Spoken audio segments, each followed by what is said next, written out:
ज्ञानाञ्जनशलाकया ज्ञानाञ्जनशलाकया चक्षुरुन्मीलितं येन तस्मै श्री गुरवे नमः। वाञ्छाकल्पतरुभ्यश्च कृपा सिन्धुभ्य एव च पतितानां पावनेभ्यो वैष्णवेभ्यो नमो नमः। नमो ॐ विष्णुपादाय राधिकायै प्रियात्मने श्रीमद् भक्ति वेदांत नारायण इति नामिने श्री कृष्ण लीला कथने सुदक्षम् औदार्ये माधुर्ये गुणैश्च युक्तं वरं वरेण्यं पुरुषं महान्तं नारायणं त्वां शिरसा नमामि।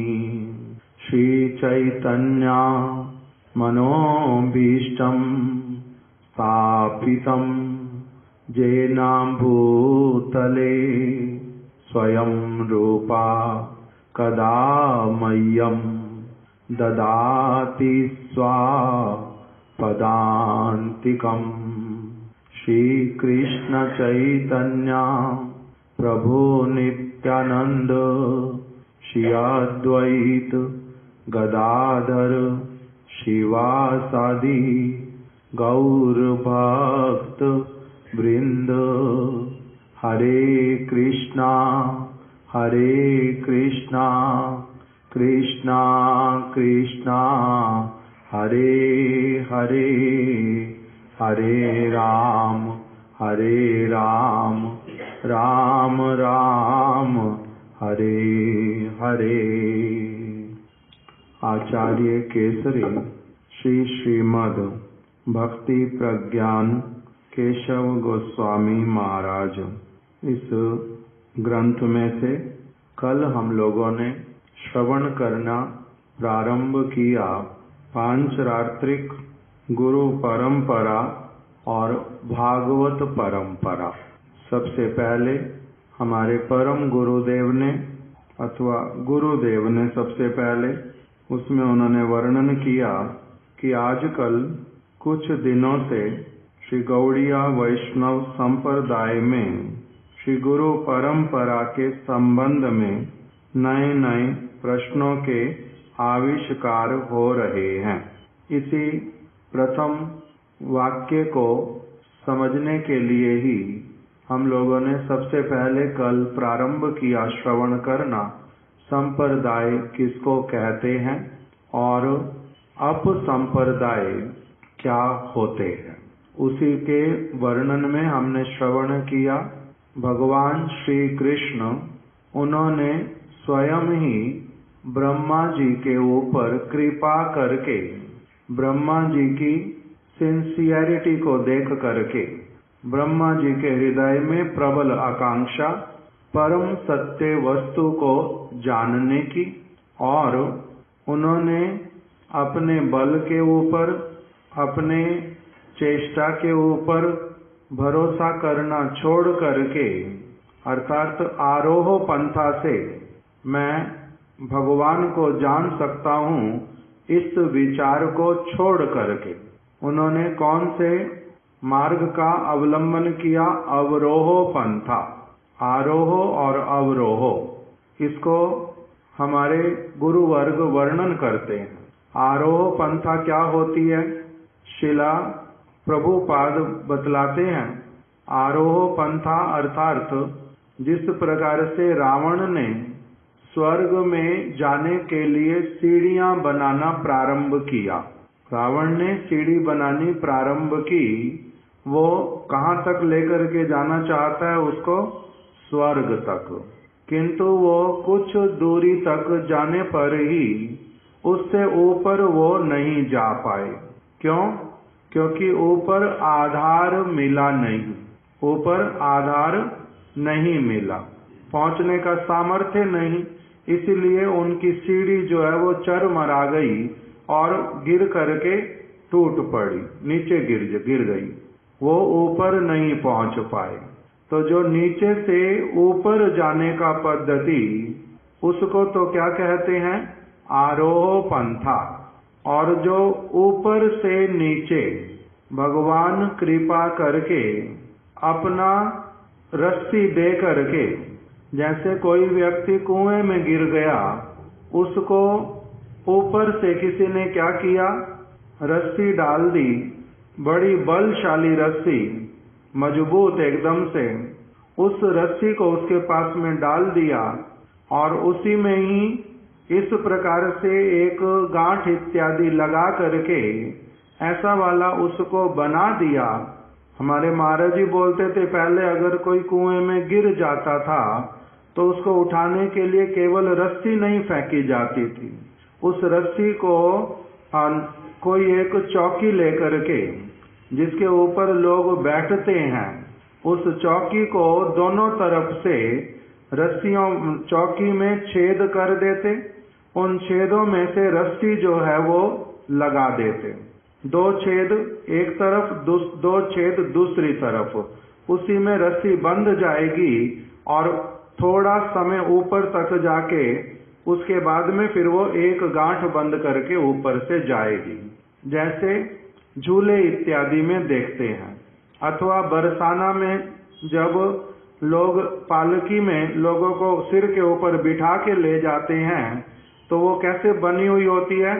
नीचे से 2 रॉड जो हैं वो आगे से ऊपर होते हैं, पीछे से भी ऊपर होते हैं, ऊपर जुड़े हुए, फिर एक ही चीज से बंधे हुए। तो उसी प्रकार से कुएं में से निकालने वाले व्यक्ति के लिए चौकी नीचे भेजी जाती थी, रस्सी को ऊपर से एक व्यक्ति पकड़ करके खड़ा रहता। जो ऊपर खड़ा हुआ व्यक्ति है वो बड़ा बलशाली, नीचे जिसके पास में चौकी भेजेगा, रस्सी फेंकेगा, वो व्यक्ति क्या करेगा? उस चौकी के ऊपर बैठ करके रस्सी को अच्छे से पकड़ करके और वो ऊपर वाला उसको ऊपर उठा लेगा।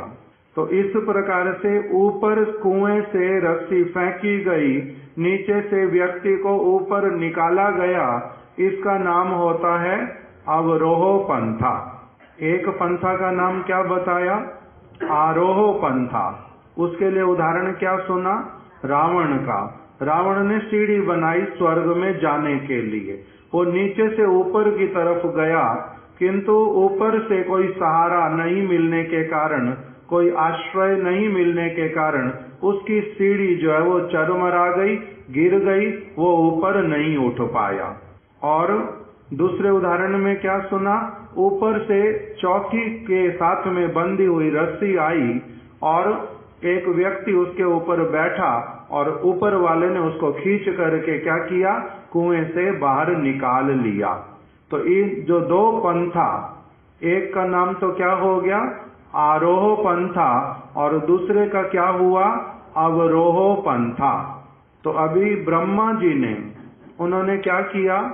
आरोह पंथा के ऊपर विश्वास नहीं किया, उन्होंने प्रयास किया अपनी बुद्धि से समझने का, भगवान को अपनी आंखों से मैं देख लूंगा, मैं कोई ऐसा कार्य करूंगा जिससे कि वो मेरी पकड़ में आ जाएंगे, अपने मन के अनुसार कुछ विचार करूंगा, ध्यान करूंगा, धारणा करूंगा, कोई तपस्या करूंगा, उससे वो मुझे प्राप्त हो जाएंगे।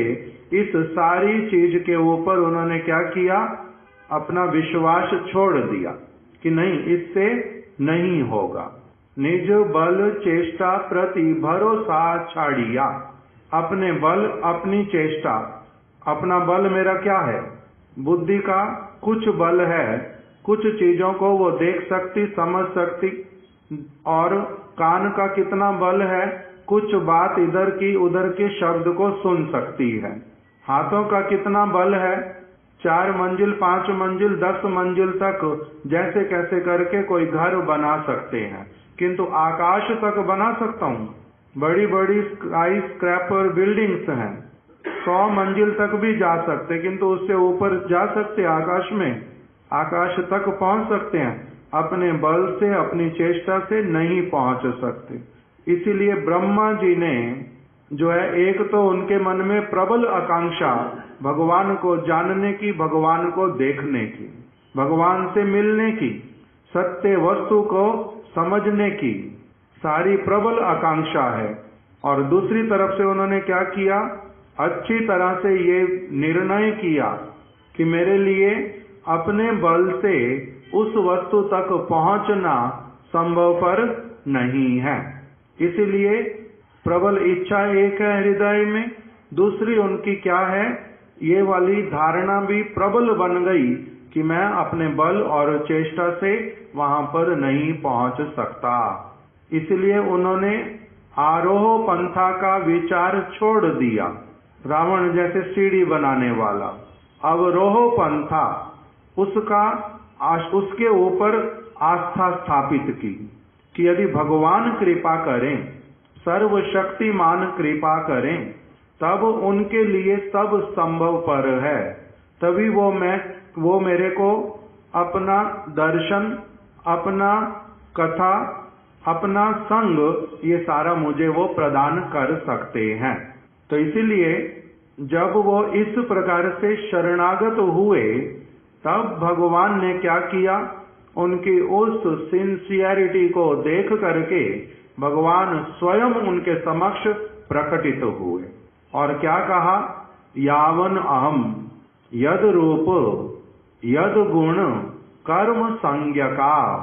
हे ब्रह्मा, यावन अहम, मैं जैसा हूँ, यावन अहम यद रूप, मेरा जैसा रूप है, यावन अहम यद रूप, यद गुण, मेरे जिस प्रकार के गुण हैं, यद कर्म का, मेरी जिस प्रकार की लीलाएं हैं, यावन अहम यद रूप यद गुण कर्म संज्ञा का, मेरी जो संज्ञा है, संज्ञा मतलब मेरा जो नाम कृष्ण, मेरी भगवान शब्द की, कृष्ण नाम की जो व्याख्या है, वो मैं क्या करता हूँ, मद अनुग्रहात, तुम मेरे अनुग्रह से, मेरी कृपा से मैं तुम्हारे प्रति प्रसन्न हुआ। क्यों मैंने कृपा की तुम्हारे प्रति, क्यों कृपा करने जा रहा हूँ, क्योंकि तुमने क्या किया है, एक तो मेरे को जानने की, समझने की तुम्हारी प्रबल आकांक्षा, और दूसरा तुमने आरोह पंथा को छोड़ के शरणागत होकर के अवरोह पंथा का आश्रय लिया कि हे प्रभु, आप जहां पर हैं, जिस दिशा में हैं, मैं आपको प्रणाम करता हूँ, आप मेरी बात सुन पा रहे हैं, आप मेरे को कृपा करके अपना संधान प्रदान कीजिए। तुम्हारी जो वास्तविक, जिस प्रकार से मेरे को जानने की पद्धति, मेरे तक पहुंचने की पद्धति, मेरे कृपा करने के लिए उत्साहित होने की जो पद्धति, तुमने उस पद्धति को स्वीकार किया है।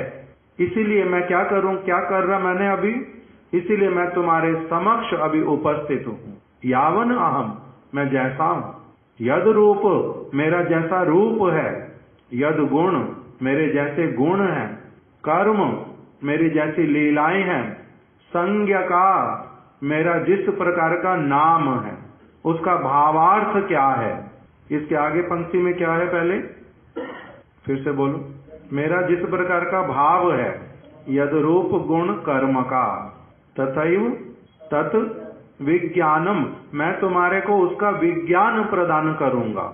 मेरी कृपा से, मेरे अनुग्रह से तुम क्या करो, इस सारी वस्तु को केवल ज्ञान नहीं, विज्ञान सहित मुझसे प्राप्त करो। इस प्रकार से भगवान उनके सामने प्रकटित हो गए और उनको क्या किया, उपदेश किया, उनको समस्त वस्तुओं का दर्शन कराया, अपने गुणों का अनुभव करवाया। ये सारा कुछ जब हो गया, तब ब्रह्मा जी जो हैं पूर्ण रूप में जब तत्वज्ञ बन गए, तत्व वस्तु पूर्ण रूप में उनके रोम रोम में जब प्रस्फुटित हो उठी, समा गई, उसी को जब पूर्ण अपने स्वरूप में स्थित हो गए, तब उस समय उन्होंने क्या किया? भगवद भजन, निरंतर कृष्ण सेवा, वो पूर्ण रूप में उसी में निमग्न हो गए। और फिर वही वस्तु उन्होंने क्या की? नारद ऋषि को प्रदान की। नारद जी में भी वही गुण पहले उन्होंने उत्पन्न करवाए। क्या गुण उत्पन्न करवाए? सत्य वस्तु को जानने की उनके भीतर में प्रेरणा जागृत करवाई पहले। फिर उनको ये दृढ़ रूप में अनुभव करवाया, विश्वास करवाया कि अपने बल और चेष्टा से भगवद तत्व तक, अपने आत्म तत्व तक को पहचानना, उसको अनुभव करना संभव नहीं होता। उनको पहले इस स्तर तक लाकर के खड़ा किया।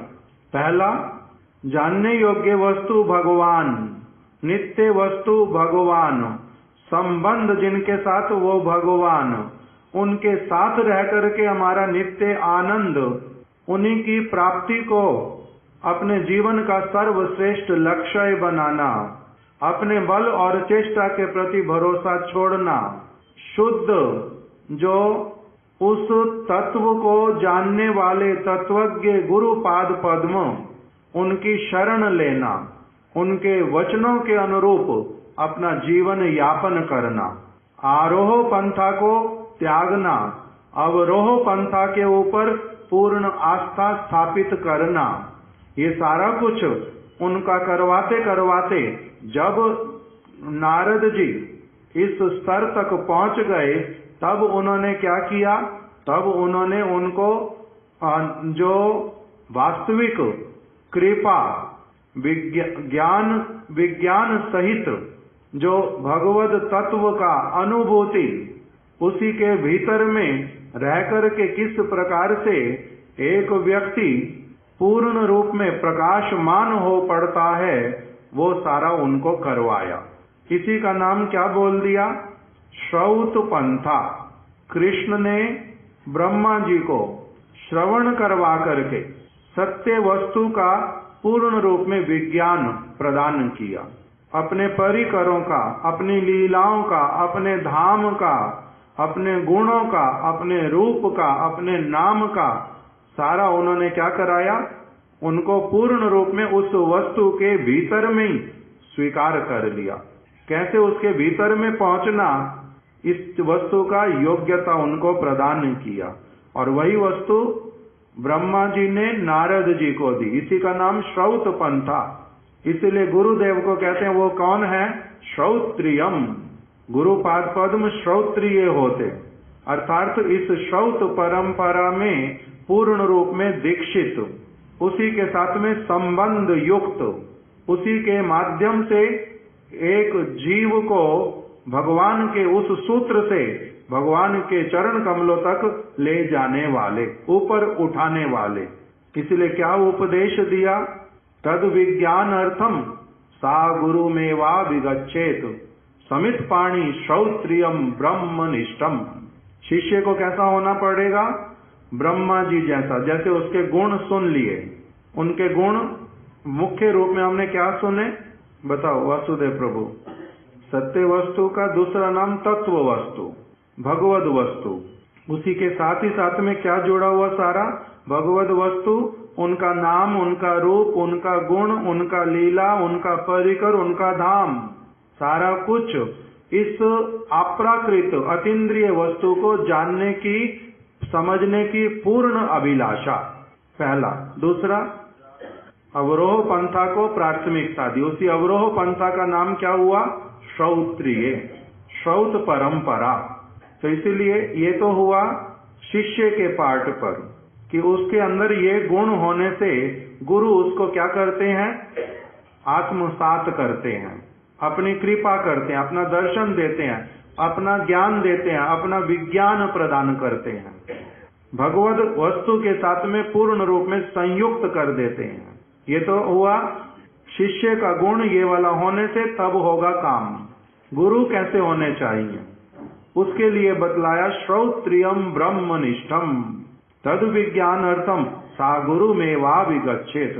शिष्य को उपदेश कर रहे हैं कि यदि तुम्हारी सचमुच में तद विज्ञानार्थम उस तद वस्तु जो भगवान को तद वस्तु कहते, तो तद वस्तु, तद शब्द का अर्थ क्या होता है? तद वस्तु क्यों, मतलब इस संस्कृत के अनुसार इसका अर्थ क्या है? तद वस्तु अर्थात वो वस्तु, वह वस्तु। सरल शब्द हो गया तद वस्तु का वह वस्तु। कौन सी वस्तु? अर्थात वह वस्तु जो सबका मूल है, वह वस्तु जो सबका अनादि है, वह वस्तु जिससे सब कुछ उत्पन्न होता, वह वस्तु जिसको प्राप्त करने से आत्मा आनंदी बन जाती है, इसलिए उसको कहते हैं तद वस्तु। वह वस्तु, उस वस्तु को प्राप्त करने के लिए, तद वस्तु विज्ञान अर्थम, उसका विज्ञान जानने के लिए, तद वस्तु विज्ञान अर्थम सा गुरु में वाभिगच्छेत, अवश्य ही गुरुम इवा। इव शब्द जहां पर लगता है संस्कृत में उसका अर्थ होता है निश्चय, फॉर सर्टेन, आपको ये करना पड़ेगा, इसके बिना काम नहीं चलेगा। तद विज्ञान अर्थम, उस विज्ञान को प्राप्त करने के लिए सा गुरु में वाभिगच्छेत, गुरु पाद पद्म के निकट में जाना ही पड़ेगा।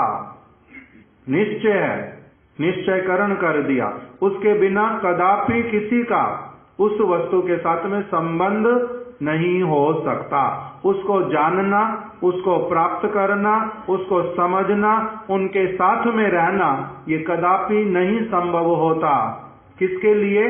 जिसका गुरु से संपर्क नहीं हुआ, नहीं हो सकता। वहां निश्चय कर दिया। तद विज्ञान अर्थम सा गुरु में वाभिगच्छेत, उनके निकट अभिगच्छेत। अभिगच्छेत मतलब अभिगच्छेत, अभिगमन करना पड़ेगा। अभिगमन करने का अर्थ होता है केवल जाना नहीं होगा, proper attitude, sincere association, complete surrender के साथ में वहां पर जाने की इच्छा करनी पड़ेगी कि मैं पूर्ण शरणागत होऊंगा, जैसा वो कहेंगे वैसा करूंगा, उनको अपना सर्वश्रेष्ठ बंधु मान करके स्वीकार करूंगा, तब मेरे को क्या प्राप्त होगा? तद विज्ञान अर्थम, उस वस्तु का विज्ञान मुझे प्राप्त होगा।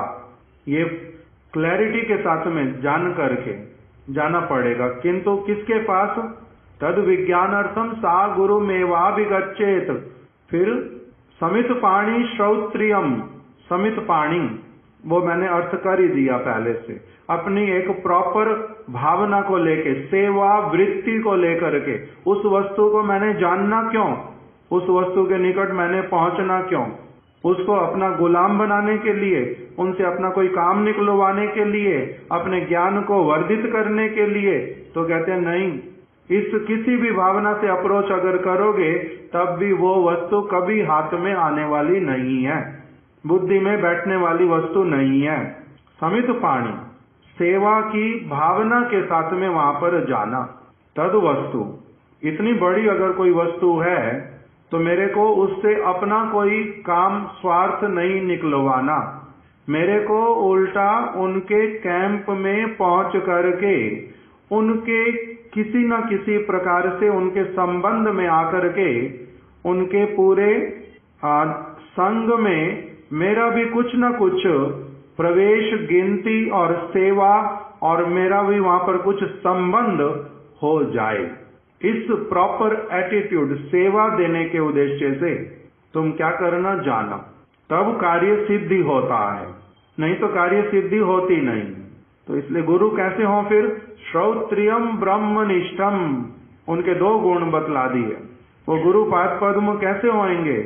श्रोत्रिय, श्रोत्रिय मतलब श्रौत परंपरा से, जिन्होंने परम सत्य वस्तु को पूर्ण रूप में प्राप्त किया हुआ है, श्रोत्रियम। और ब्रह्मनिष्ठम, उनका भगवान के साथ में। श्रोत्रियम का अर्थ क्या हो गया? गुरु परंपरा में आए हैं, गुरु पाद पद्म के कृपा पात्र हैं, उनकी जो परंपरा में समस्त वाणियां आ रही हैं, उन समस्त वाणियों को भली प्रकार से जानने समझने वाले उसके भावार्थ को, और ब्रह्मनिष्ठम उसी के माध्यम से उनका क्या हो गया है, भगवान के साथ में पूर्ण रूप में उनका संबंध, उसी में ही वो क्या है, नित्य काल के लिए भगवद सेवा में नियुक्त हैं, अपने स्वरूप में स्थित हैं, अपने स्वरूप के अनुसार वहां पर भगवान की सेवा करते हैं। श्रोत्रियम ब्रह्मनिष्ठम, भगवान का उनको संपूर्ण रूप में अनुभूति है।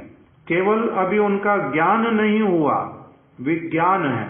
विज्ञान केवल मात्र उनके सामने प्रकटित नहीं हुआ, उन्होंने स्वयं भी उस वस्तु में प्रवेश किया है।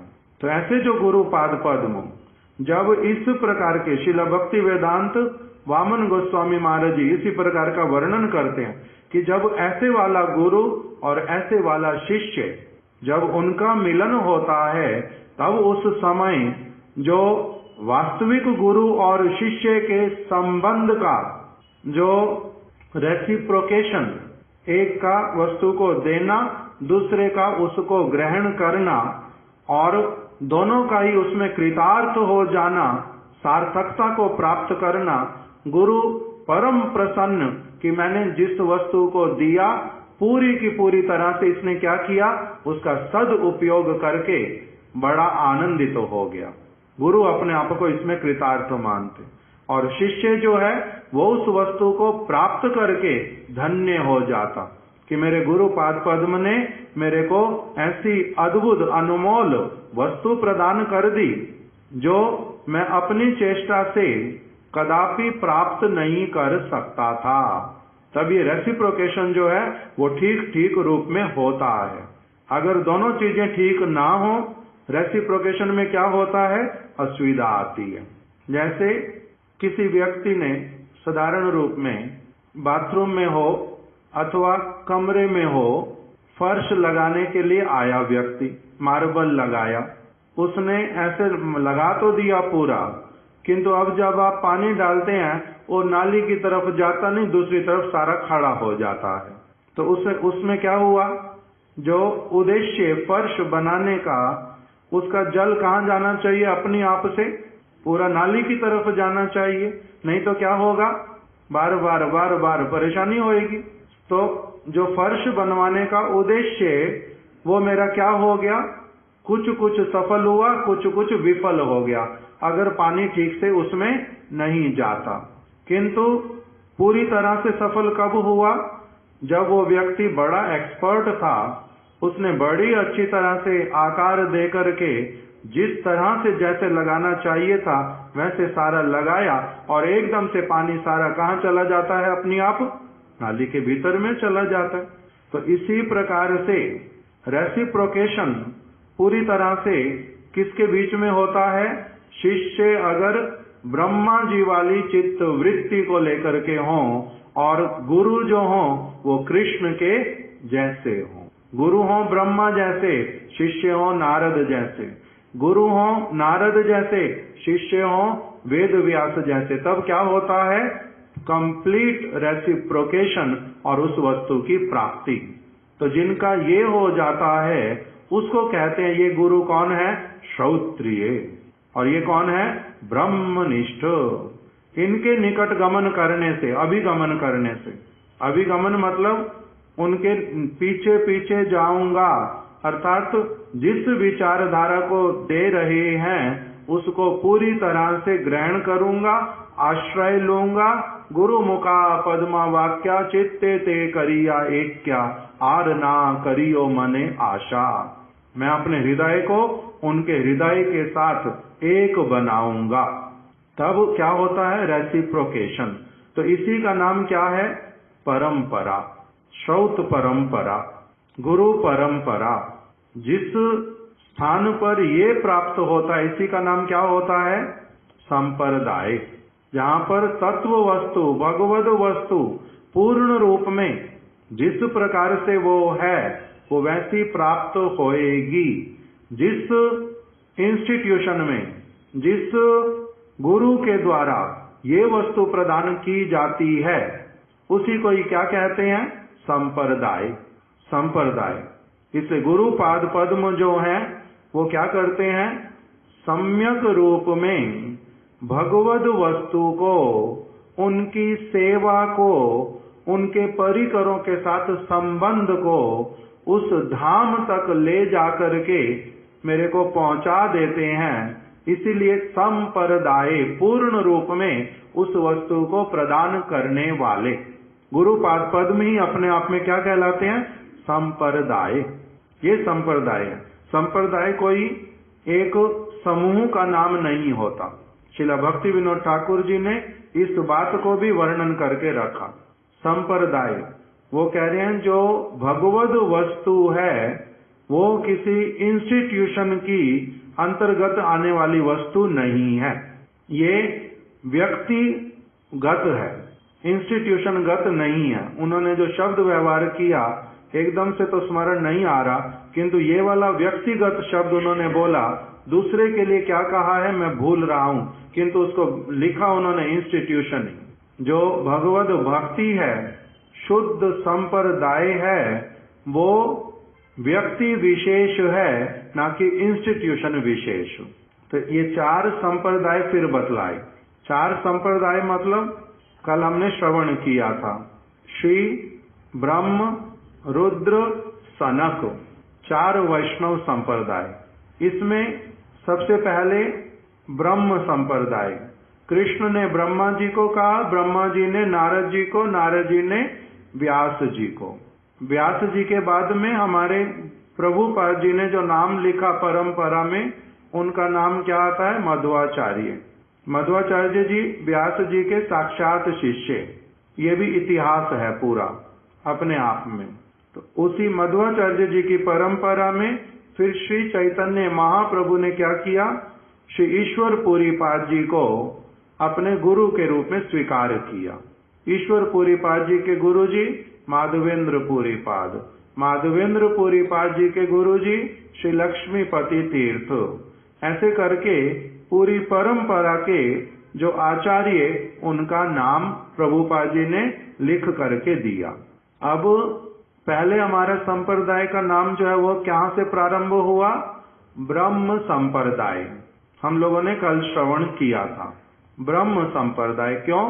क्योंकि ब्रह्मा जी ने जो सारा उपदेश, जो सारी तत्व वस्तु उन्होंने जो अनुभव की, उसमें प्रवेश किया, परम आनंदित हो गए, नित्य स्वरूप को प्राप्त कर लिया, वही वस्तु उन्होंने आगे किसको दे दी, नारद जी को।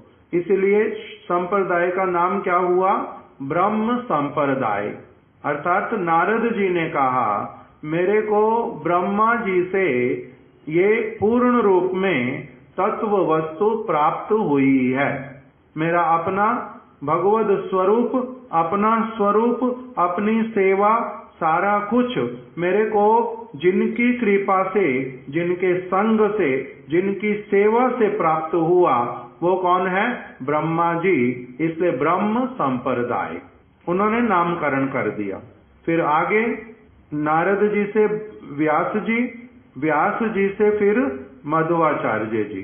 मध्वाचार्य जी का भी कुछ कुछ बहुत सारी वस्तुएं भागवत की पढ़ने पर, भगवान की वस्तुओं को बहुत सारा समझने पर, कुछ कुछ चीजों में समझ जो है वो काम नहीं कर रही थी। इसलिए वो पुनः पुनः प्रार्थना करते थे वेद व्यास जी से, मेरे ऊपर कृपा कीजिए, मेरे को अपना संग दीजिए, मेरे को अपनी दिव्य दृष्टि दीजिए, दिव्य दृष्टि दीजिए। मध्वाचार्य जी के ऊपर प्रसन्न होकर के व्यास जी ने उनको बुलाया अपने पास में।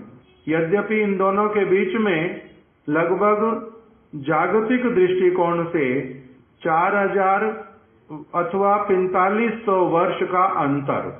व्यास जी हुए कृष्ण लीला के समय में, संजय को दिव्य दृष्टि दी, संजय ने धृतराष्ट्र को भगवद गीता सुनाई, और व्यास जी की कृपा से पांडु, धृतराष्ट्र इत्यादि इनका जन्म हुआ, विदुर जी का।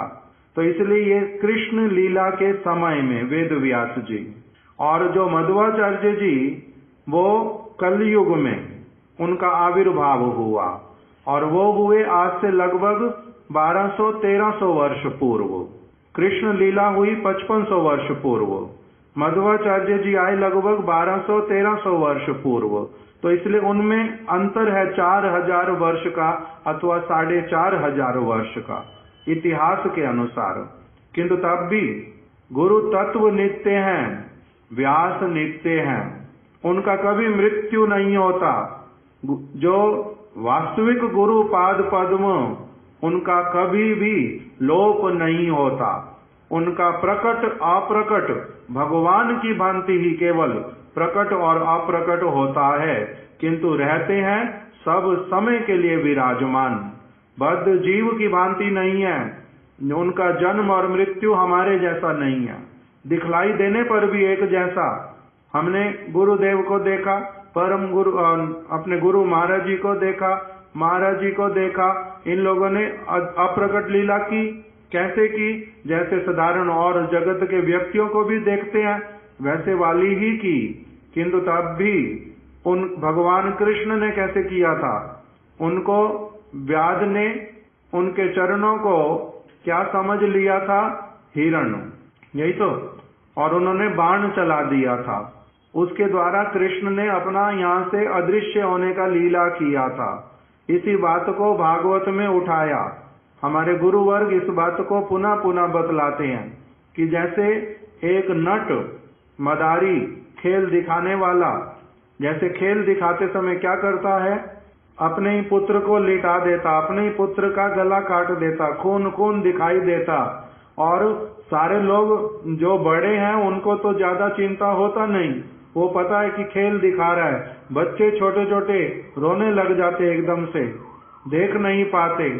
उसी प्रकार से बाद में फिर वो क्या करता है? मदारी अच्छी तरह से दिखा देता। पहले सारे क्या करो, देखो सारे अपने जेब में जितना पैसे निकाल करके दो, इसके प्रति दया करो, तभी ये जीवित होएगा, नहीं तो मैं भी जीवित नहीं कर पाऊंगा। सबको खेल दिखाया है, मगर हमारी विद्या में यही शिक्षा है कि जब सारे लोग दिल खोल करके जो सेवा दे सकते, कि पैसा दे सकते दे देंगे, तभी वो जीवित हो पाएगा, नहीं तो नहीं हो पाएगा। पैसा ले करके सबसे फिर क्या करता है? उसको जीवित कर देता। जीवित मरा थोड़ा ना था, मरा था ही नहीं। गला कटा था, गला भी कटा ही नहीं था। खून निकला था, खून निकला ही नहीं था। केवल क्या था? हमारे को दिखाई ऐसा दिया था, बच्चे को ऐसा दिखाई दिया था। इसी प्रकार से कृष्ण, राम अथवा कोई भी भगवत अवतार अथवा जो भगवान के परिकर इस जगत में आते हैं, जो संपूर्ण रूप में आत्म तत्व से, जिनका कोई पूर्ण रूप में आत्म तत्व में ही जो प्रतिष्ठित, जिनका इस शरीर से, मन से, बुद्धि से, जगत की किसी वस्तु से आसक्ति नहीं, लेना देना नहीं, मोह नहीं, उनका फिर कभी भी मृत्यु होता नहीं, कभी मृत्यु होती नहीं। जगत के व्यक्ति की भी मृत्यु नहीं होती। ऐसे तो एक दृष्टिकोण से आत्मा नित्य है, अजर है, अमर है, किंतु वो बद्ध आत्मा है, इसलिए वो किसी के मंगल को नहीं कर सकती। उसका अपना मरना दुख के कारण होता है। और इनका जो अप्रकट होना होता है वो कैसे होता है? उस जो जगत का प्राणी मरेगा वो महामाया के वशीभूत होकर के मरेगा, मरने की इच्छा नहीं तब भी मरेगा। किंतु जो भगवान का अप्रकट होना, गुरु वर्ग का अप्रकट होना, वो किसके हाथ में होता है? योग माया के हाथ में, महामाया के हाथ में होता नहीं। इस जगत की माया उनको स्पर्श ही नहीं कर सकती, वो उससे पूर्ण रूप में अलग होते हैं। वो भगवत इच्छा से, योग माया की इच्छा से, अपनी स्वेच्छा से इस जगत में आते हैं और इस भगवत इच्छा, योग माया की इच्छा अथवा अपनी स्वेच्छा से ही इस जगत से जाते हैं। इसलिए उनका जाना और आना केवल मात्र जगतवासियों के मंगल के लिए होता है। इसीलिए गुरु पाद पद्म के प्रकट को भी आप और अप्रकट को भी, दोनों को ही क्या कहते हैं? ये क्या है? मंगलमय क्रिया। उनका इस जगत में प्रकटित हो जाना वो भी जगतवासियों के मंगल के लिए, और इस जगत से जब अप्रकट होते हैं वो भी सबके मंगल के लिए, उसमें किसी का भी अमंगल नहीं होता। ये विषय बिल्कुल अलग प्रकार का चला जाएगा। फिर इसी में ही क्या आ गया कि वेद व्यास जी वो नित्य तत्व, वो साधारण व्यक्ति नहीं है, कर्म फल के अंतर्गत नहीं है, वो श्रोत्रिय ब्रह्मनिष्ठम, वो भगवत लीला में प्रविष्ट। इसीलिए जिस समय उनको मध्वाचार्य जी ने सचमुच में अपने हृदय से कातर होकर के पुकारा, तब क्या हुआ, वो साथ साथ में उन्होंने इनको आदेश किया, मैं बद्री का आश्रम में, आप यहाँ पर हरिद्वार में कुछ लोगों के साथ में आए हुए, अब इनमें से किसी को भी अपने साथ नहीं ला करके आप क्या करो, अकेले मेरे पास में बद्री का आश्रम में आओ और यहीं पर ही आपको मैं पूर्ण रूप में कृपा करूंगा। मध्वाचार्य जी सबके साथ को छोड़ करके अकेले बद्री का आश्रम में गए। वहीं पर ही मध्वाचार्य जी ने उनको अपना दर्शन, अपना संग अपने पास रखना, उनके सब संशयों का छेदन करना भागवत के, और उनको पूर्ण रूप में शक्ति संचारित करके उनको फिर प्रेरित किया कि अब आप क्या करो, ये जो सारी वस्तु इसको जगत में विस्तार करो, इसका प्रचार और प्रसार करो। तो इसलिए मध्वाचार्य जी का नाम मुख्य रूप में दिया, क्यों? क्योंकि वो बहुत बड़े शक्तिशाली आचार्य, बड़े शक्तिशाली आचार्य, पूर्ण रूप में व्यास जी की कृपा को प्राप्त करने वाले। इसलिए फिर संप्रदाय का नाम पड़ा ब्रह्म मध्व। उसी परंपरा में मध्वाचार्य जी आए थे, इसीलिए संप्रदाय का नाम क्या पड़ गया, ब्रह्म मध्व। फिर उसके बाद में उससे आगे उसमें गुरु परंपरा के माध्यम से मध्वाचार्य जी के बाद में भी बहुत सारे नाम शिला प्रभुपाद जी ने लिख दिए। क्या कहा, मध्व हईते, व्यास हईते, ब्रह्मा हईते नारदेरमति, नारद होइते व्यास, मध्व कहे व्यास दास, पूर्ण प्रज्ञा पद्मनाभ गति, निहरि माधव वंशे, अक्षो व्यापरम हमसे, शिष्य बलि अंगीकार करे, अक्षो बेर शिष्य जय, तीर्थ नामे परिचय, तारदासे ज्ञान सिंधु तरे, तहाँ हईते दया निधि, तारदास विद्या निधि, राजेंद्र होइलो तहाँ हईते, ताहर किंकर जय, धर्म नामे परिचय, परंपरा जनो भालो मते, जय धर्म दास्य ख्याति, श्री पुरुषोत्तम यति, तहाँ हईते ब्रह्मण्य तीर्थ सूरी, व्यास तीर्थ तारदास लक्ष्मीपति, तारदास तहाँ हईते माधवेंद्र पुरी, माधवेंद्र पुरी वर, शिष्य वर श्री ईश्वर, नित्यानंद श्री अद्वैत विभु, ईश्वर पुरी के धन्य, कोरिलेन श्री चैतन्य, जगत गुरु गौर महाप्रभु। इसी परंपरा में फिर क्या हुआ, श्री चैतन्य महाप्रभु जो स्वयं कृष्ण है, जो स्वयं कृष्ण राधा जी के भाव और अंग कांति को लेकर के आए, किसी विशेष वस्तु को स्वयं प्रदान करने के उद्देश्य से जब भगवान इस जगत में प्रकटित हुए, तब उन्होंने भी क्या किया, उन्होंने भी गुरु धारण किया। किस लिए? जैसे पहले बता दिया शास्त्र की बात में, सा गुरु में वा भी गच्छेत, ना ये वाला नहीं था, कौन सा, इव शब्द जिसमें आया था, तद विज्ञानार्थम सा गुरु में वा भी गच्छेत, गुरु के निकट में जाना ही पड़ेगा, उनका अभिगमन करना पड़ेगा, तब जाकर के वो तत्व वस्तु मिलेगी। इसी शास्त्र की बात को पूर्ण रूप में स्थापित करने के लिए भगवान होने पर भी उन्होंने क्या किया, ईश्वरपुरी पाद जी को गुरु के रूप में धारण किया। और ईश्वरपुरी पाद जी को ही क्यों किया गुरु के रूप में धारण, भगवान होने पर भी? एक तो ये सत संप्रदाय में आ रहे हैं, ये ब्रह्म मध्व संप्रदाय के अंतर्गत है।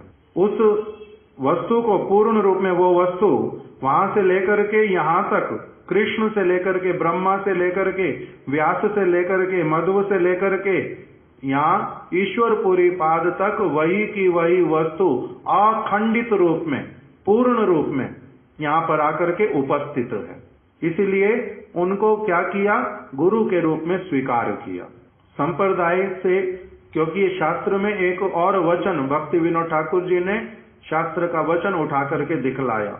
भगवान ने उसी वस्तु को स्थापित किया जगत में। संप्रदाय विहीना जे मंत्रास्ते विफला मता अतः कलौ भविष्यन्ति चत्वार संप्रदायिना। श्री ब्रह्म रुद्र सनक, उत्कले वाला नहीं वहां पर, श्री रुद्र ब्रह्म सनक क्षिति पावना, न ये वाला नहीं है, ये श्लोक दूसरा जहां पर प्रभुपाद जी का बताते हैं उत्कले पुरुषोत्तम, तो दूसरा श्लोक इसमें है श्री ब्रह्म रुद्र सनक, फिर है क्षिति पावना।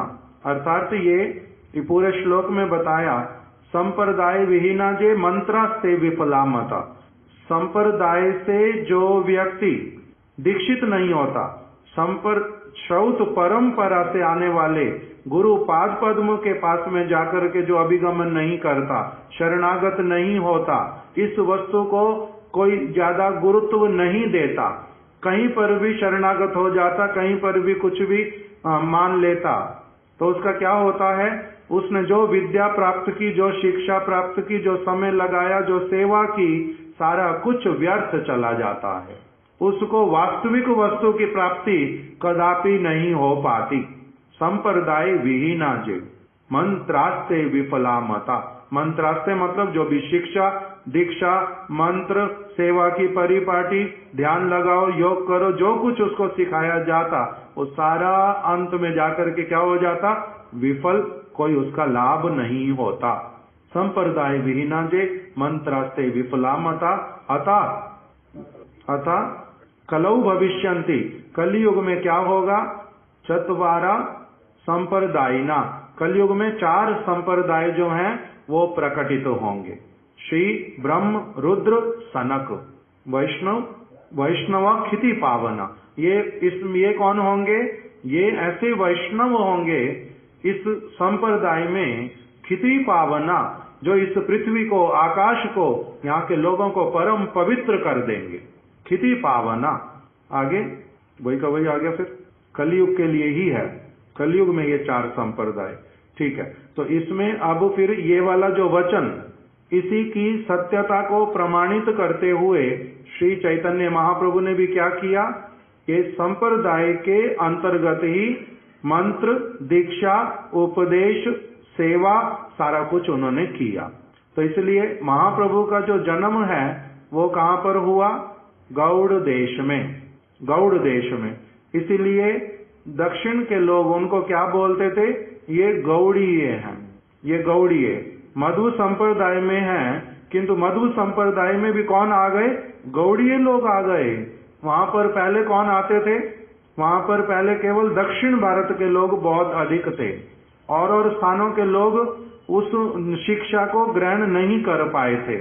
किंतु श्री चैतन्य महाप्रभु ने उसी वस्तु को बड़ी अच्छी तरह से जब ग्रहण किया, तब उनके नाम से ही क्या जुड़ गया, ब्रह्म मध्व गौड़ीय। ये लोग कौन है, गौड़ीय। फिर चैतन्य महाप्रभु ने स्थान स्थान पर क्या किया, नाम संकीर्तन किया, बहुत सारे भक्तों को जो है वो प्रस्तुत किया, तो वही सारे भक्त लोग क्या कहलाने लगे, ये अब कौन है, गौड़ीय भक्त। कौन से संप्रदाय से हैं, ब्रह्म मध्व संप्रदाय से। इससे इनका परिचय क्या है, ये है ब्रह्म मध्व गौड़ीय।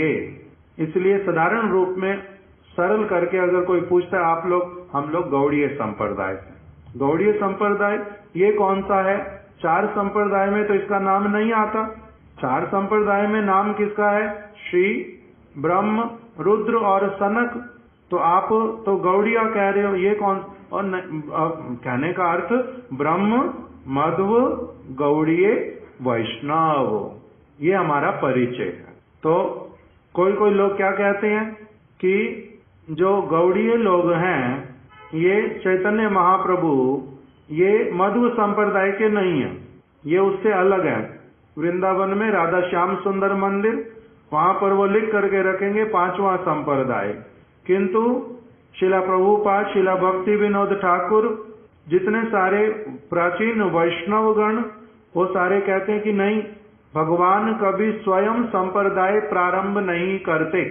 भगवान नहीं संप्रदाय प्रारंभ करते। संप्रदाय कौन प्रारंभ करता है? उनके आश्रित जन। इसलिए संप्रदाय प्रारंभ किससे?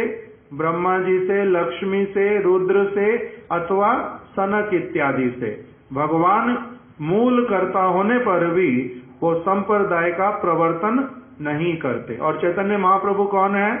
स्वयं भगवान।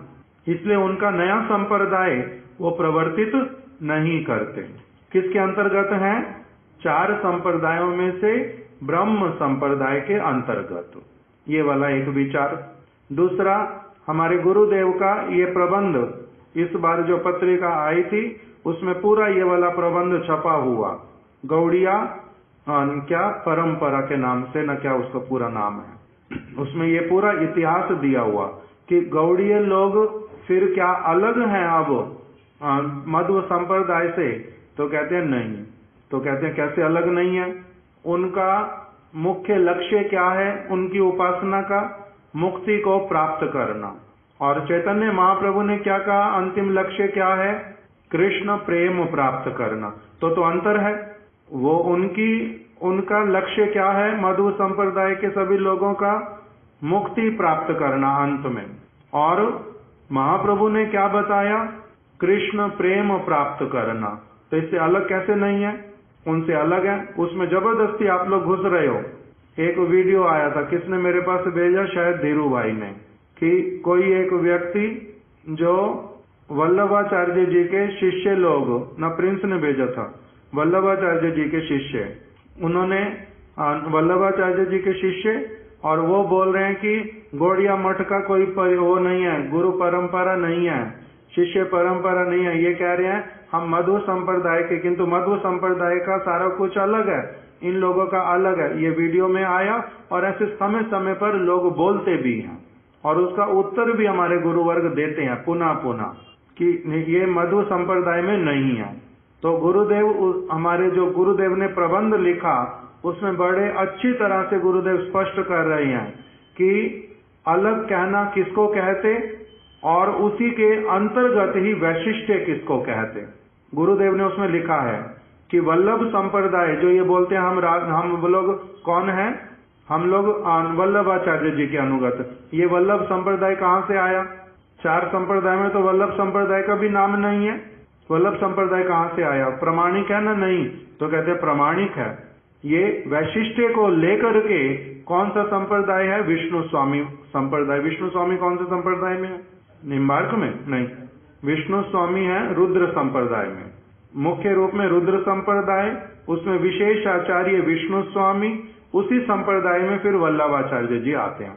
तो इसीलिए नाम अलग बोल दिया, किस लिए? क्योंकि कुछ कुछ उनकी स्पेशलिटी है। इसलिए अब ये वाला विषय गुरुदेव ने बड़ी अच्छी तरह से उठाया अपने प्रबंध में कि वैशिष्ट्य किसको कहते हैं और अलग होना किसको कहते हैं एक ही संप्रदाय में। जैसे उन्होंने वहां पर बड़े सारे उदाहरण दिए। एक उदाहरण दिया, मुरारी गुप्त भले अलग रस में सेवा करते हैं, किंतु उनको गौड़ीय कहेंगे, महाप्रभु का परिकर कहेंगे या नहीं कहेंगे? महाप्रभु के परिकर हैं, भले अलग रस में उपासना करते हैं, किंतु तब भी उनके अनुगत हैं, गौड़ीय हैं। तो इसी प्रकार से अब उनका लक्ष्य क्या है? मुरारी गुप्त जी का राम भगवान की सेवा प्राप्त करना, और अगर मधु संप्रदाय का है नारायण की सेवा प्राप्त करना, मुक्ति प्राप्त करके 4 प्रकार की नारायण की सेवा में पहुंचना। तो उसमें और इधर जो गौड़िया कृष्ण प्रेम प्राप्त करना, तो इससे अलग कैसे हो जाएंगे? यदि मुरारी गुप्त गौड़िया कहलाते हैं, किस लिए? क्योंकि उन्होंने महाप्रभु का अनुगमन किया, भले ही वो राम स्वरूप में सेवा करना चाहते भगवान की, इसलिए जैसे उनमें अंतर नहीं है, वैशिष्ट्य है। गुरुदेव ने चारों संप्रदाय का, श्री संप्रदाय में से जैसे रामानंदी लोग अलग होने पर भी अलग नहीं है, गौड़िया लोग ब्रह्म मध्व संप्रदाय से कुछ वैशिष्ट्य होने पर भी वो अलग नहीं है।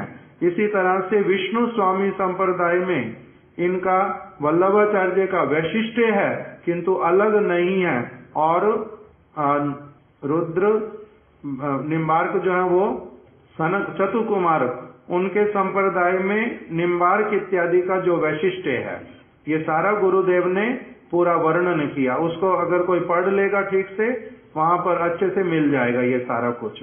तो इसलिए हम लोग मध्व संप्रदाय से अलग नहीं है, हम लोग मध्व संप्रदाय के पूर्ण रूप में अनुगत होकर के भी महाप्रभु की, भगवान की विशेष कृपा से कुछ वैशिष्ट्यों को लेकर के विराजित है। इस प्रकार का गुरुदेव ने वहां पर पूरा स्पष्ट रूप में शास्त्रीय जो विचार, वास्तविक निरपेक्ष जो विचार, उसको पूर्ण रूप में प्रस्तुत किया है। तो इसलिए अब हम लोगों का नाम क्या हुआ? ब्रह्म, मध्व, गौड़ीय, वैष्णव।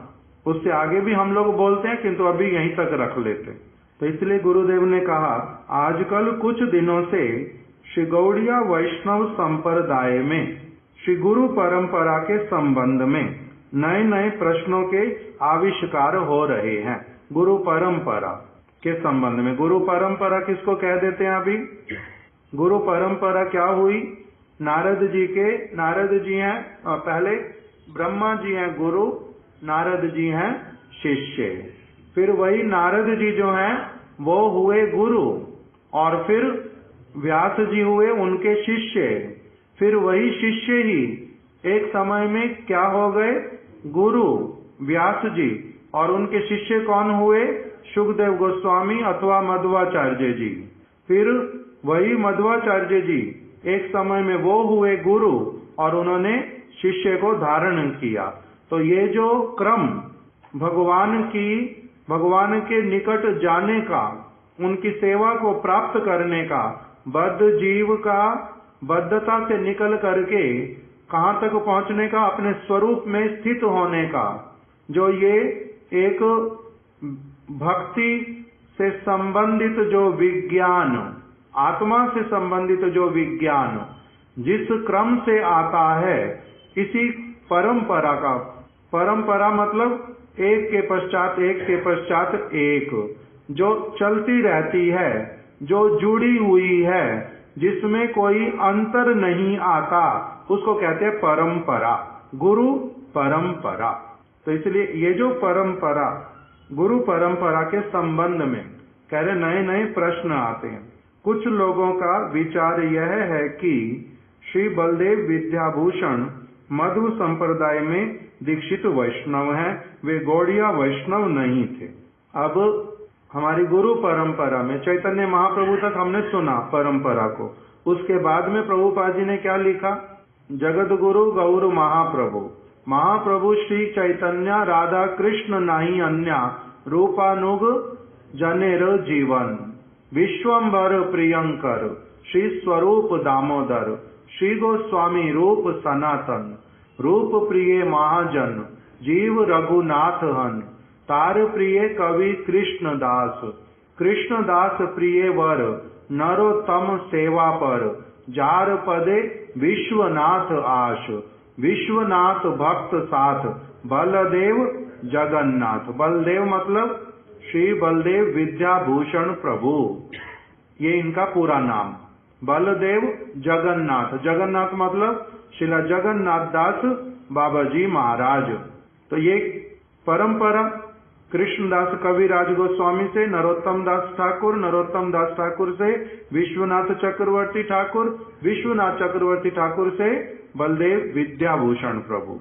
तो बलदेव विद्याभूषण प्रभु, अब इनके विषय में कोई कोई लोग क्या कहते हैं कि बलदेव विद्याभूषण प्रभु जो हैं, इन्होंने तो मध्व संप्रदाय के अर्थात चैतन्य महाप्रभु के भक्तों वाला नहीं, लक्ष्मीपति तीर्थ जो हैं बहुत पीछे चले गए, जो माधवेंद्र पुरीपाद जी के भी जो गुरु जी हैं, उनके जो आगे शिष्य लोग थे, उनसे ये लोग ये दीक्षित थे। कौन? श्री बलदेव विद्याभूषण प्रभु। जब दीक्षित वहां पर हैं, बाद में फिर भले वृंदावन आ गए और विश्वनाथ चक्रवर्ती ठाकुर के अनुगत्य में रहे, किंतु उनके अनुगत्य में रहने पर, उनके साथ रहने पर भी दीक्षित कहाँ के हैं? मध्व संप्रदाय से। इसलिए गौड़िया मध्व गौड़ीय के अंतर्गत इनको नहीं गिनना चाहिए। ये थोड़ा सा पहले हम लोग इसको सुनते हुए चलेंगे, फिर ठीक से बताऊंगा, जिससे पता चलेगा कि गुरुदेव समझाना क्या चाहते हैं हमारे को। तो अभी बलदेव विद्याभूषण मधु संप्रदाय में दीक्षित वैष्णव है, वे गौड़िया वैष्णव नहीं थे। गौड़िया वैष्णवों का संग प्राप्त होने पर भी मधु संप्रदाय का प्रभाव इनके ऊपर अधिक था। जैसे महाप्रभु का संग प्राप्त हुआ, पहले हमने सुना किसको, श्री वेंकट भट्ट जी को, प्रबोधानंद सरस्वती इत्यादि को। उनका क्या हो गया, पूरी तरह से उनके ऊपर अब जो लक्ष्मी नारायण श्री संप्रदाय वाली जो सारी वस्तु थी उसका प्रभाव नहीं रहा। उनके ऊपर प्रभाव किसका आ गया, पूरी तरह से महाप्रभु वाली विचारधारा का। किंतु बलदेव विद्याभूषण प्रभु जो हैं, ये पहले तो किससे दीक्षित हैं, मध्व संप्रदाय के ही जो वैष्णव गण आचार्य उनसे दीक्षित हैं। बाद में फिर क्या हुआ, इनका शिला विश्वनाथ चक्रवर्ती ठाकुर के साथ में संग हुआ, वृंदावन में ये रहने लगे। तो किंतु कह रहे हैं ऐसा होने पर भी इनके ऊपर क्या है, अधिक प्रभाव मध्व संप्रदाय का रहा। कैसे पता चलता है, कहते हैं इन्होंने स्वरचित ग्रंथों में हठ पूर्वक चैतन्य महाप्रभु एवं उनके अनुगत गौड़ीय वैष्णव संप्रदाय को मध्व संप्रदाय के अंतर्भुक्त किया है। शिला बलदेव विद्याभूषण प्रभु ने एक ग्रंथ की रचना की है, जिसका नाम, ग्रंथ तो उन्होंने बड़े सारे लिखे हैं, उसमें से एक ग्रंथ का नाम है प्रमेय रत्नावली। उनके ग्रंथ का नाम प्रमेय रत्नावली, वो ग्रंथ मिलता है, अभी भी मेरे पास भी है, प्रमेय रत्नावली। उस ग्रंथ में उन्होंने गुरु परंपरा लिखी है। अपने विषय में बलदेव विद्याभूषण प्रभु ने लिखा है कि मैं ब्रह्म मध्व गौड़ीय संप्रदाय में किस प्रकार से दीक्षित हूं, मेरी अपनी गुरु परंपरा जो है वो क्या है, क्योंकि कोई दूसरा कुछ भी मान सकता है। मैं क्या मानता हूं, इस बात का अधिक ये प्रमाणिक होती है, अर्थात मेरे अपने हृदय की निष्कपट अवस्था। मैं भी ऊपर से कुछ भी बोल दूं, वो भी ज्यादा काम का नहीं होता। जैसे शिला भक्ति वेदांत वामन गोस्वामी महाराज जी, उनका हरि नाम हुआ था शिला प्रभुपाद जी से। उनके दीक्षा मंत्र इत्यादि किससे हुए, हमारे परम गुरुदेव से। अब वो किसके शिष्य हैं, किसके शिष्य हैं, ये कौन निर्णय करेगा, किसके शिष्य हैं वो? हमारे महाराज जी बोलते थे, नहीं पहले रुक जाओ, हमारे महाराज जी बोलते थे। दो चीजें बता देता हूं जल्दी करके।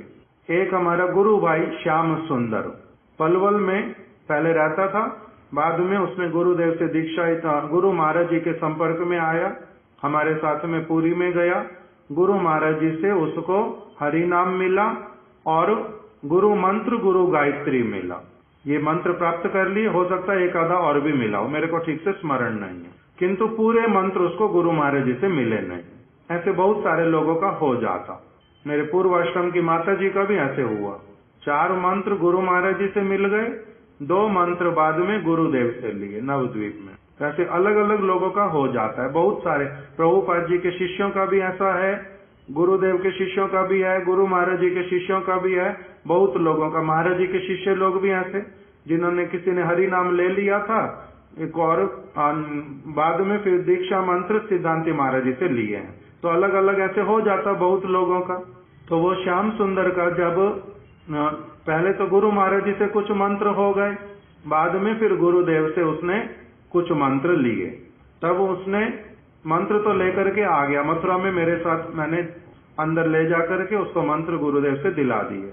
बाद में मेरे कमरे में जब आ गया तो मेरे को पूछता है कि मैं अब अपना दीक्षा गुरु किसको मानूं, गुरु महाराज जी मेरे दीक्षा गुरु हैं ना, अभी महाराज जी ने मेरे को मंत्र दिए, ये मेरे दीक्षा गुरु हैं, मैं किसको अपना दीक्षा गुरु मानूं? तो मैं गुरुदेव के पास में गया। गुरुदेव श्याम सुंदर पूछता है कि उसका दीक्षा गुरु कौन? कुछ मंत्र वहां से मिले, कुछ मंत्र आपसे मिले। तो गुरुदेव ने मेरे को साधारण रूप में ही बोल दिया कि ऐसे तो पूरी महाराज जी हमारे से बहुत बड़े, उन्होंने इनको मंत्र दिए हैं, तो ये उनका ही शिष्य, उनको गुरु मानेगा। फिर बाद में साधारण रूप में फिर से बोल दिया कि इसमें कोई बहुत ज्यादा आता जाता नहीं है, गुरु दीक्षा गुरु शिक्षा गुरु एक समान होते हैं, उन दोनों में अंतर करना अपराध होता है। इसीलिए स्वाभाविक रूप में ही इसको कहो अपना मंत्र जप करेगा और अच्छे से भजन करेगा, हमारे कथा कीर्तन सब समय सुनता रहेगा, अपनी आप से हृदय में जो आता है कि एक मेरे दीक्षा गुरु एक मेरे शिक्षा गुरु, उसमें क्या चिंता का बात, बड़ा अधिक उसका कोई चिंता नहीं है। स्वाभाविक रूप में अपनी आप से समय के फेर से आ जाएगा। तो ठीक है, वही सारा मैंने श्याम सुंदर को बता दिया। अब उसके मन की स्थिति क्या वो उसको पता, मैंने उसके बाद उससे कभी पूछा तक भी नहीं, आज तक तो नहीं पूछा। बाद में फिर शिला महाराज जी से गुरुदेव के एक दो ऐसे लोग जिनका हरि नाम इत्यादि गुरुदेव से हुआ, दीक्षा मंत्र लिए उन्होंने हमारे महाराज जी से, शिला भारती गोस्वामी महाराज जी से। तब फिर महाराज जी के सामने फिर वही का वही प्रश्न रखा कि महाराज जी ये कहते हैं हरि नाम वहां से हुआ था, दीक्षा वाले मंत्र आपने दिए हैं, गुरु किसको माने, शिक्षा गुरु कौन है? एक हो गए दीक्षा गुरु कौन है, दूसरे वाले क्या होंगे, शिक्षा गुरु। मंत्र दोनों से लिया। तो महाराज जी बोलते कि आपको कितने साल हो गए भक्ति करते करते? तो जितना मेरे को उस समय स्मरण आया इतने साल हो गए, तो वो बता दिया। तो इतने दिनों में तुम्हें समझ आया नहीं, जो हरि नाम है वो बड़ा है, ना कि जो दीक्षा मंत्र है वो बड़े हैं। कौन सी चीज बड़ी है? तो मैंने बोल दिया हरि नाम बड़ा है। तो जो हरि नाम देंगे वही गुरु हैं, वही बड़े हैं, इसमें भी पूछने का बात है कुछ? जो हरि नाम देते हैं वही बड़े हैं। ये महाराज जी से सुना। किंतु शिला वामन गोस्वामी महाराज जी का हरि नाम किससे हुआ है? शिला प्रभुपाद जी से। उनके दीक्षा मंत्र किससे हुए हैं? परम गुरुदेव से। और वो क्या कहते हैं, मेरे गुरुदेव कौन है? परम गुरुदेव। तो वहां पर क्या विचार आएगा फिर? उनका भी उन्होंने उत्तर दिया है। उनके एक शिष्य जिनका नाम एक समय था कृष्ण गोविंद प्रभु, बाद में उनका सन्यास हुआ, नाम हुआ भक्ति वेदांत तपस्वी महाराज। बाद में किसी कारणवश पतित हुए नहीं, किंतु बाहरी किसी कारण से उनको सन्यास का वेश उतार करके बाबा जी वेश लेना पड़ा। अभी उनको सभी लोग बोलते तपस्वी बाबा जी जैसा भी। तो वही जो कृष्ण गोविंद प्रभु, उन्होंने शिला वामन गोस्वामी महाराज जी को एक दिन कहा कि गुरु महाराज हमारे दो परम गुरुदेव है ना। कृष्ण गोविंद किसको बोल रहे हैं? शिला वामन गोस्वामी महाराज जी को, कि गुरु महाराज हमारे दो परम गुरुदेव है ना। तो उन्होंने कहा दो परम गुरुदेव, ये क्या बात होती है? दो परम गुरुदेव ये क्या होता है? तो गुरु महाराज आपका तो हरि नाम प्रभुपाद जी से हुआ था, दीक्षा मंत्र हुए थे शिला भक्ति प्रज्ञान केशव गोस्वामी महाराज जी से। तो इसीलिए दोनों से आपको मंत्र मिले, तो वो दोनों ही हमारे क्या हुए? परम गुरुदेव हुए ना। तो शिला वामन गोस्वामी महाराज जी ने कहा परम गुरुदेव दो होते नहीं, परम गुरुदेव एक होते हैं। परम गुरुदेव दो कैसे होते हैं? दो होते नहीं, एक होते हैं।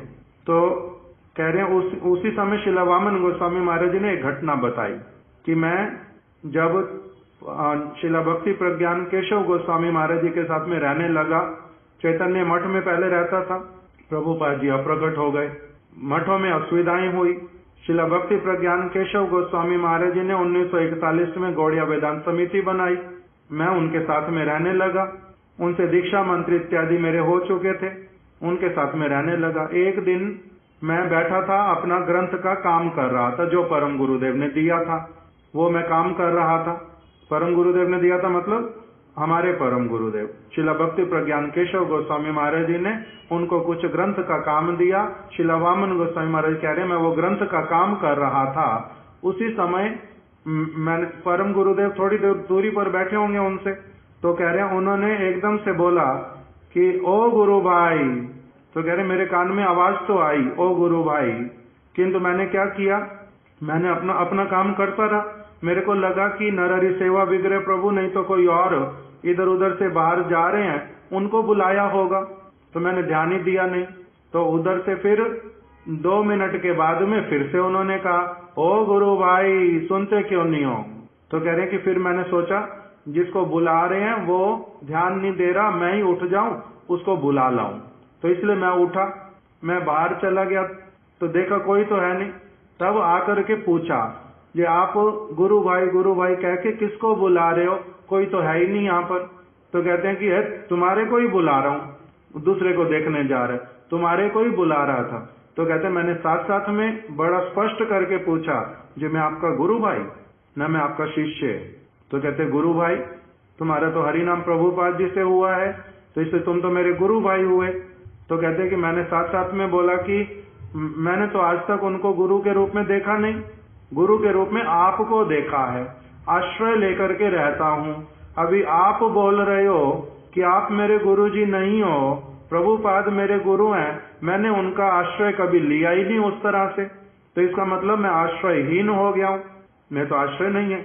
तो कहते हैं ये कहते कहते मैं जो है अपने काम जहाँ कर रहा था वहीं आकर के बैठ गया और मन बड़ा दुखी, भारी है मेरा मन, मैं थोड़ा सा रोने लगा। तो उसी समय आकर के उन्होंने क्या कहा, अच्छा ठीक है, आज के बाद में तुम्हारे को कभी गुरु भाई नहीं कहूंगा, तुम मेरे ही शिष्य हो, तुम मेरे ही आश्रित हो, और आज से तुम्हारे को कोई इस प्रकार का बात सोचना नहीं पड़ेगा। तो अब इसमें क्या निर्णय हुआ फिर, जो गुरुदेव ने बात बोली, गुरुदेव ने क्या कहा, श्याम सुंदर के लिए भजन करते करते अपनी आप से जिनके प्रति भावना, अब प्रभुपाद जी का उन्होंने अवहेलना किया है, पर हमारे शिला वामन गोस्वामी महाराज जी ने इसके द्वारा अवहेलना है, अवहेलना नहीं है, कुछ और वस्तु है, ये अप्राकृत वस्तु, इसलिए इनको इस शब्दों के द्वारा समझाना भी बहुत बार क्या हो जाता, कठिन हो जाता है। तो इसलिए ये जो सारे विचार, इसी विचारों को ठीक से नहीं समझने के कारण लोग क्या कहते हैं कि बलदेव विद्याभूषण प्रभु जो हैं वो विश्वनाथ चक्रवर्ती ठाकुर के शिष्य नहीं है, वो उनके गौड़िया संप्रदाय में नहीं है। इन्होंने क्या किया है, प्रमेय रत्नावली अपने ग्रंथ में जो इन्होंने हट करके किसी विशेष स्वार्थ के कारण इन्होंने अपनी ऐसी परंपरा में ऐसा नाम दे दिया कि मैं इस प्रकार से दीक्षित हूँ। अब शिला वामन गोस्वामी महाराज जी का कोई जागतिक स्वार्थ है, शिला गुरुदेव का कोई जागतिक स्वार्थ है इस विषय में जो बात किया, या फिर शिला बलदेव विद्याभूषण प्रभु उनका इस प्रकार का कदापि हो सकता है, कदापि हो नहीं सकता, किंतु लोग उनके बारे में इस प्रकार का बोलते हैं। इसी बात को सबसे पहले गुरुदेव उठा करके हम लोगों को समझाएंगे परम गुरुदेव की भाषा में कि गुरु परंपरा, भागवत परंपरा कहते किसको हैं, इसको समझना कैसे होता है, वो सारा विचार यहाँ पर लाके खड़ा कर रहे हैं। कल हम लोग इससे आगे श्रवण करेंगे। वांछा कल्पतरुभ्यश्च कृपा सिंधुभ्य एव च पतितानां पावनेभ्यो